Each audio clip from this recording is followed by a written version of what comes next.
here. We are broadcasting on YouTube, which is where we will be housing or saving the recording. And we are also going to be recording today as well. So I'll get the recording started and we will dive in.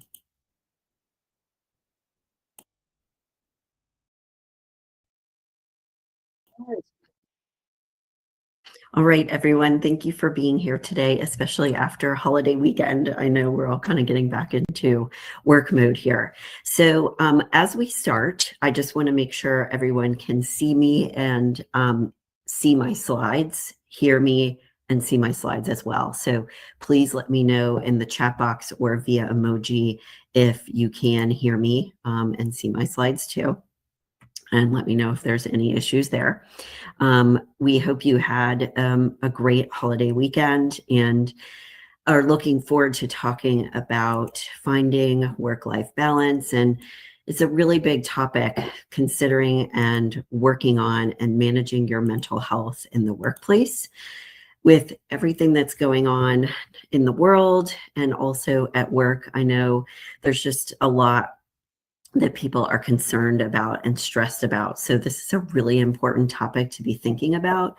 And it's also something that is not kind of one and done. It's something that you need to proactively manage as best as you can over time. And please know that we're not looking for perfection here per se. We're looking for getting to a better mental space and balance over time. And it's something we need to continuously manage. So our partner is Georgia State University. So we welcome their alum, but also non-alum who are friends of Create Your Career Path for being here today.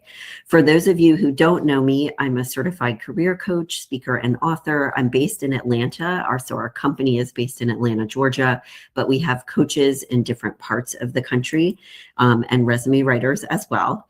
I've been coaching and training since 2002. Kind of my running joke these days is I'm still able to cover up all the gray hair that's coming in, but eventually, obviously, I will not be able to do that. And one of the things that we always like to share at the very beginning of these webinars today as well is to make sure that you choose one action step that you will commit to in order to move forward with your mental health at work.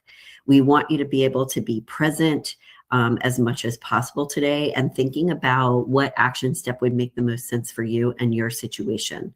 As a reminder, in order for you to be able to focus today and don't feel like you have to frantically write everything down, you will get a copy of the recording as well as the slides automatically via email.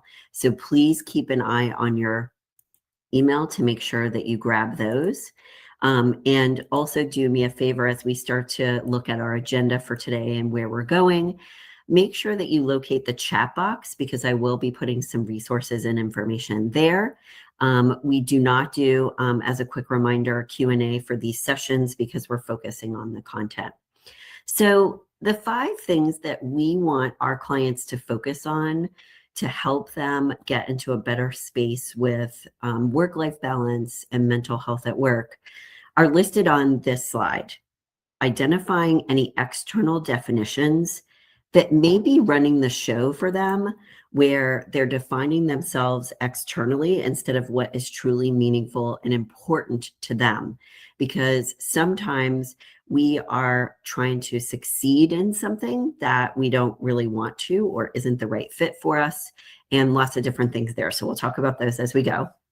The second thing we're going to discuss today is our ideal career model and how important it is to align your career goals with that model as much as possible.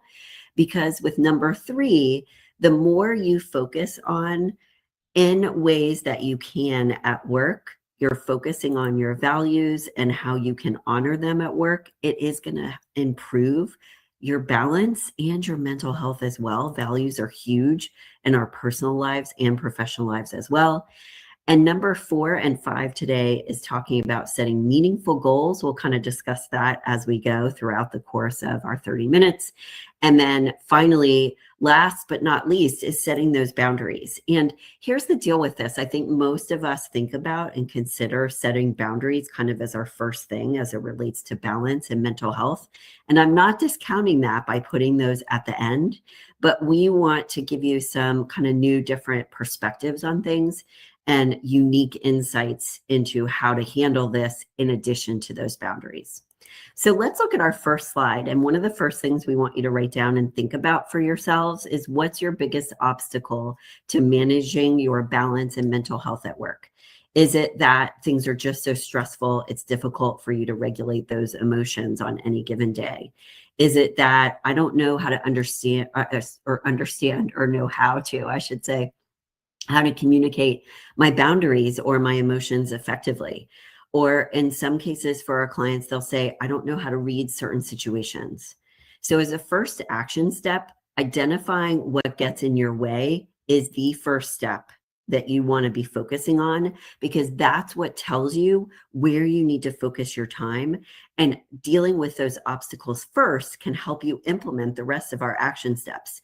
We can talk all day long about how to deal with this and give you action steps, but if these obstacles are still sitting there and hindering you from making progress, you're not going to get anywhere in the first place.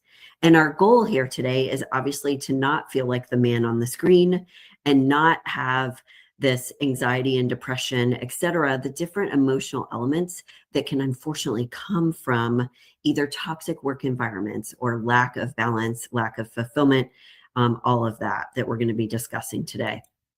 So here's the good news. You can find greater balance. We're not saying it's going to be perfection every single second of the day, but you can move things in the right direction. And small steps, we find, can actually have very big results. So please know too that we are not saying you have to twist yourself into a pretzel in order to make this happen. What we find with our clients is little things that they do to start to set a boundary or honor their values more at work, et cetera, can have a really big impact. So that's the other good news here. Keep in mind that balance in mental health is fluid, and it's how you define it, not how other people define it. And mental health maintenance is ongoing. Like we've said, this is not just a one and done, oh, you check the box and everything's perfect. So it's ongoing, and it needs to be how you think about it and what it looks like for you, not what it looks like for your partner, your coworkers, et cetera. Everybody is different. So keep that in mind as we go as well. So let's talk about our first step and identifying those external definitions, limiting beliefs, or rules that we might have driving us that actually don't work for us at the end of the day. We need to pull those to the surface. And here's what happens to us if you look at the middle of this next slide here, is that understandably we're busy. We get caught up in our daily lives, and we start to define ourselves by external things, how much money we make, what our role is, our past issues that we've had, et cetera. And in some cases, the second bullet point here, we might have inherited values, norms, or rules that come from society or family, et cetera, that actually don't work for us. And we need to define things in a way that works for us. We want to have our own set of boundaries and create things and create balance in a way that makes sense for who we are as a professional and person. So comparing ourselves to others and how it looks for others and those shoulds coming into play is a bad idea. Quick example here, and then we'll keep going. I actually will work on weekends and a little bit on vacation sometimes. That works better for me and keeps me in balance for different reasons. Number one, I don't come back to a big pile of stuff that I didn't know what was going on in the past several days. Number two, I take some time off to, do something with my son or whatever during the course of the week. So I'm making that time up in different places, and I actually appreciate and like that. That's good for me. And number three, my work actually centers and grounds me in a lot of ways. So again, you need to define it in a way that makes sense for you. And if we look at our next slide, starting on the left, as best as we can, we want to remove those external definitions that we don't want or don't work for us. So we want you to start to identify what those are. Because at the end of the day, your sense of balance and self needs to come from the inside out, not the outside in. Because as we all know, external circumstances can change. Something can happen at work, etc. So we want that sense of stability and mental health to come from the inside out.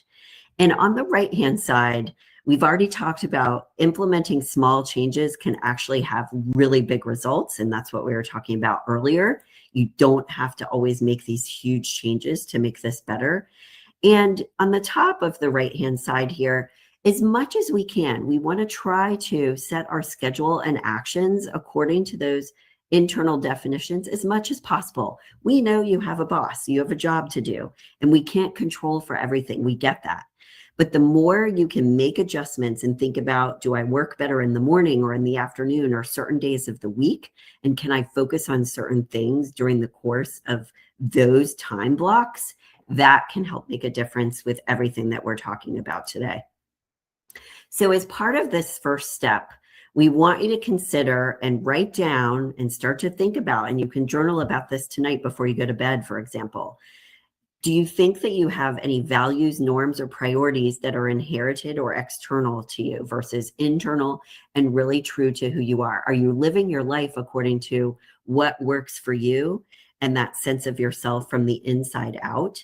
And if you're not, are there changes you can make in certain areas to move in that direction? Again, realizing we can't control for everything, but we want you to try to control the things that you can. And here's the deal. If you look at this next slide, our goal is to be more like this Mobius strip where the internal flows with or mirrors the external and vice versa as much as we can. Having that harmony between your inner and outer world can help with your mental health, can help with this work-life balance. Small steps, big results. So before we move to our second step here, let's think about and kind of revisit our first action item. Where do you think you might be defining yourself incorrectly or externally in a way that might not work for you? And on the flip side of that, to start to make those changes, what does success look like to you right now at this time in your life, at this time in your career? The second action step to consider and think about is those limiting beliefs. Do you have things running the show? Those shoulds, things are supposed to be this way. Are you comparing yourself to others? All of these things you need to watch out for because they can lead to lower self-esteem or making choices that may not work for us mental health wise. And then finally, third possible action step to take on now or later on. Where are you spending your time at work and outside of work? A good exercise or tool here is to start tracking your time for the next 5 days, because sometimes, by the way, we find with our clients, they're actually making assumptions about where their time is being spent, and actually tracking it gives them a clearer picture of, oh, I didn't realize I was spending so much time doing this or thinking about this. So that can give you that kind of objective lens, if you will. And this is why we're here as coaches, is to help you, for example, track this and say, okay, what do we need to shift, and give you advice on what needs to change, help you understand and uncover what those limiting beliefs are, and then how do we overcome those? Let's talk about step number 2. And this is thinking about our ideal career model, because what we want you to do for your mental health at work is, as much as you can, long term, but even now, try to steer your career in the right direction. Again, knowing you can't control for everything, but asking yourself, in my job right now, are all of these boxes being checked? Am I fulfilled in some way, shape, or form, or have a sense of accomplishment in what I do? Do I care about what I do in some way, shape, or form? Am I interested on a regular enough basis, more so than not, in the majority of the tasks that I have to perform? Am I leveraging my strengths in a way that I really want to? Yes or no here? And are there changes that need to happen there? Am I leveraging my past experience in education in a way that is appealing to me and works for me? And then finally, does my current job fit with my personality type, whether I'm more introverted or extroverted, for example? And then there's all these other personality elements to consider. Am I in a good work environment that supports me and works with my personality type? And then thinking about compensation. Am I compensated, sorry, fairly, etc. So this can help you get a sense of where you might need to make some changes or adjustments, where and if you can, in order to have your work and your career path be a good fit for you. We're looking at checking all of these boxes with our ideal career model. Print this out, evaluate where you are, and then start to tailor some action steps to make some adjustments. Let's look next at this second tool, and this is a work-life balance wheel. Some of you may have seen something like this before. So this is a really easy tool to also evaluate what's in balance and what's not in balance in your work and in your life, even more so right now. So you can draw a wheel. You can print this out when you grab the slides and draw the wheel. What you do here is you rate your current state in each of these categories. So there are different things that you can think about. You can have two different wheels, by the way. So this one on this screen is a life balance wheel, where you'll see here, where's career? Business and career is up here in yellow. We want you to do this one first so that you can get a sense of what's going on. And by the way, you can adjust and change the categories based on what makes the most sense for you. We want you to rate your current state and how well things are going. That will give you an assessment of what you need to be focusing on and what's way out of whack, whether it's finances or, relationships or something like that. The second thing that you can consider here is also to create a wheel for yourself about work and say, okay, these are the things that are important to me at work. How well am I doing in each of these areas as well? That self-assessment first gives you a quick snapshot of what's working and what's not, and where you need to spend some time and attention. And then the second thing we would actually recommend you do here with your balance wheels is to define your future state, even journaling about it, maybe creating a vision board and saying, okay, where do I want this to be? And how do I start to move this in the right direction? And with number 4 here at the top of this slide, with your balance wheels, we would recommend you assess those quarterly. That's what we do with our clients to say, where are we at? What changes need to be made?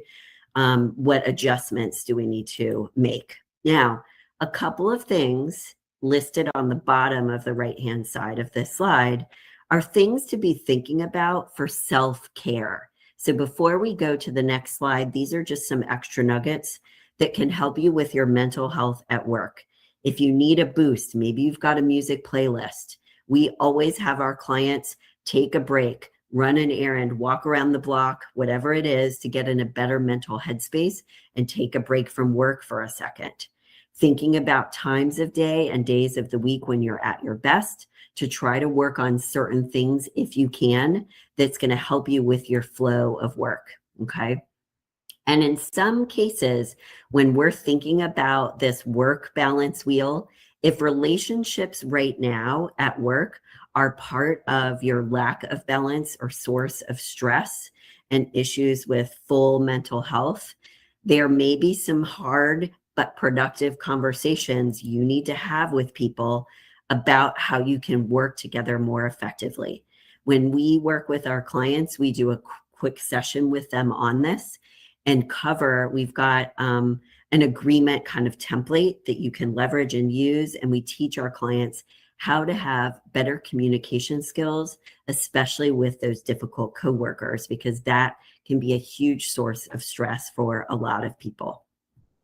So let's talk about step number 3 next, related to mental health at work. And this honestly bleeds into our personal lives as well.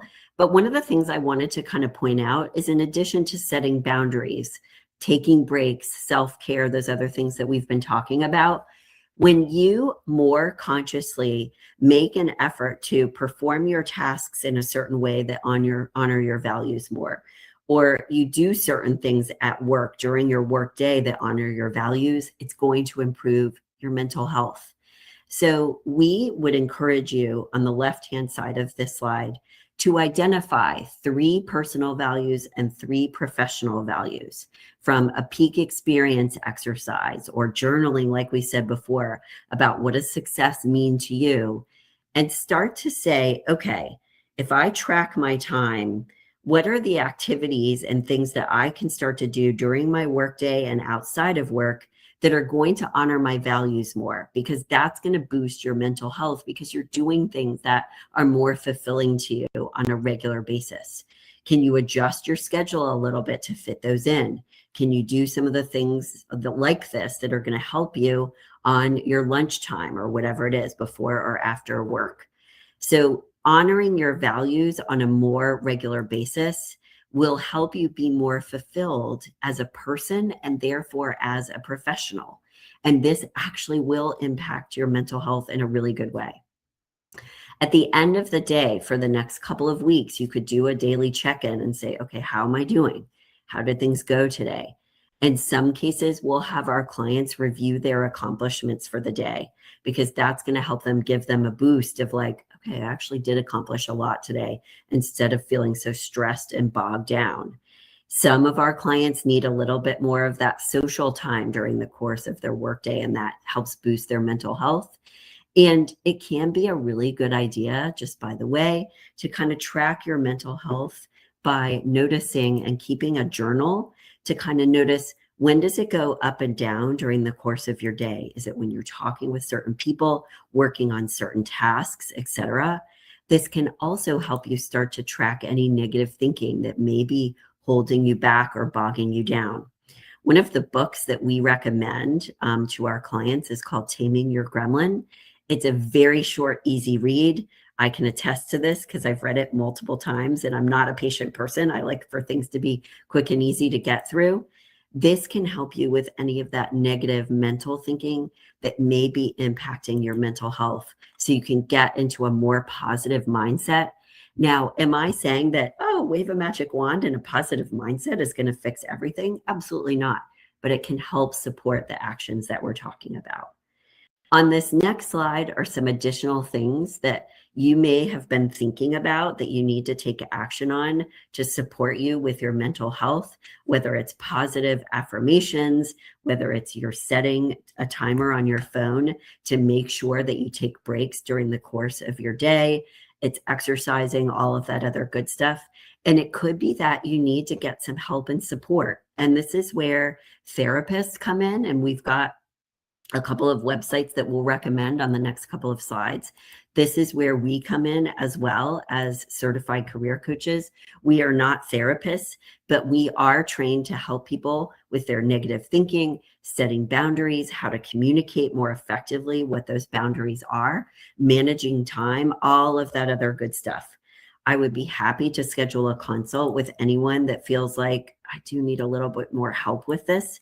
It's accountability plus so much more that we do with our clients. I will put in the chat box right now. You can use this QR code to schedule a consult with me. It's free. It's to learn about our services. And there is a discount code we give to people who are Georgia State alum. But also, if you are on the call today and you'd like to sign up for coaching, this coupon code, just please make sure that you use it when you sign up on our website.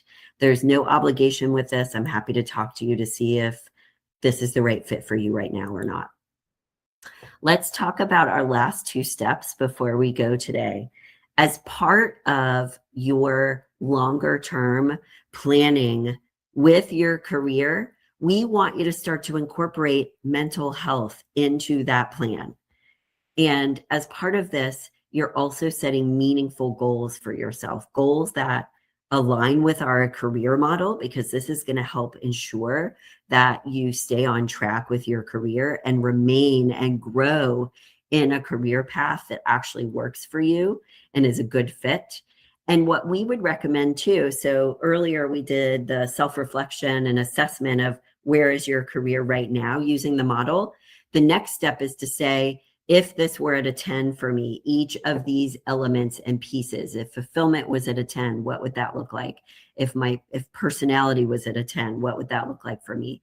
and create a vision statement for each of these areas and even identify a goal. How can I start moving my career in the right direction? Even if I don't need to make a big change or shift, or I can't do so right now, you don't always have to do that. You can say to yourself, what needs to adjust or change, and what are things that I can start to do today at my current role to make this happen? So when you're assessing your current career path, you can identify what's out of balance and not working as well as it could for you. And then you can start to say, okay, what's my goal here? What do I want it to look like at the end of this year, for example? We always want people to attach their life balance goals and their professional goals as well to their values as much as possible. So for example, I have a value of having things kind of organized and neat and clean and in order. And at the end of the day with work, I feel a lot better and better mental health if I just get things in place and I'm ready for the next day.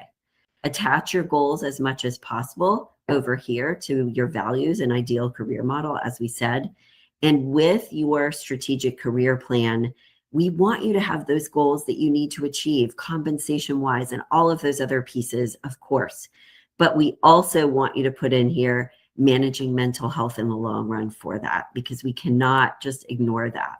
It's a really big deal for being successful at work as well. So let's talk about boundaries. Like I said at the beginning, we leave it at the end, not because it's unimportant, but because it's usually people's kind of first go-to, and we want you to try these other elements as well. Setting limits for how to handle and when, how often to check email, etc.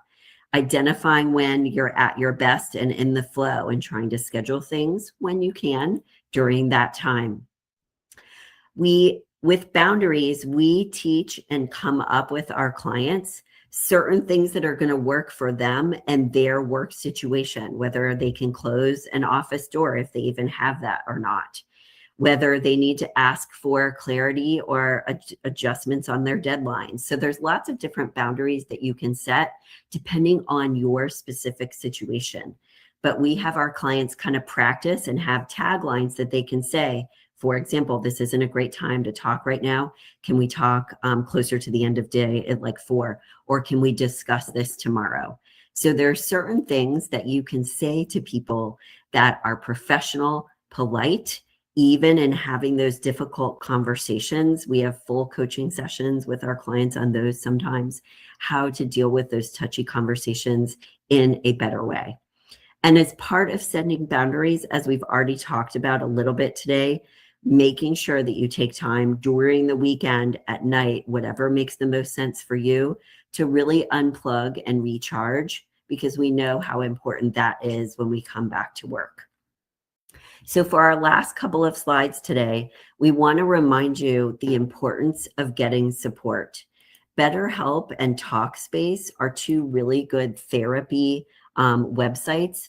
I think, as we all know and have seen, there are so many more virtual options now. So there's plenty more outside of these two. But please do me a favor and get support and help with this, especially if this is an intense time for you where you need that. Ask for and get an accountability partner with this work-life balance issue, because you can check in with them on a regular basis and get advice to make sure you're sticking with what you need. You can leverage technology in the middle of this slide here. The Calm app is really great. Time tracking apps can help you track your time more effectively. Lots of different options out there. Please get that support. And kind of very side note, but we did just want to mention it. If you know anyone, have a friend or family member or anyone else who is looking for a new position and need help with their job search, we do have a boot camp coming up. We get such great ratings for this, and I love hosting these. So I just wanted to mention it. I know it's not related to work-life balance and mental health, but in case you know anyone. And then before we go today and hop off, let's write down one action step. So take a look at the left-hand side. What is one thing that you will take away from today and commit to in the next week? It could be scheduling breaks. It could be asking for help, connecting more with coworkers, or setting up an agreement with someone. Please feel free to schedule a consult if you feel like you need additional support. We love what we do, and this is why we're here. We do have another webinar coming up. If you are on our newsletter list already, you will get notified about these. The next one is Emotional Intelligence in the Workplace. It's June 30th. You can use this QR code to register, or as I said, if you are already on our newsletter list, you will automatically get a notification about it. I'm going to put the next webinar in the chat box if you want to register that way. Thank you so much for your time, everyone. Please take action from today, commit to something in the next week. And remember, it can be baby steps, but they can make a huge difference. Have a great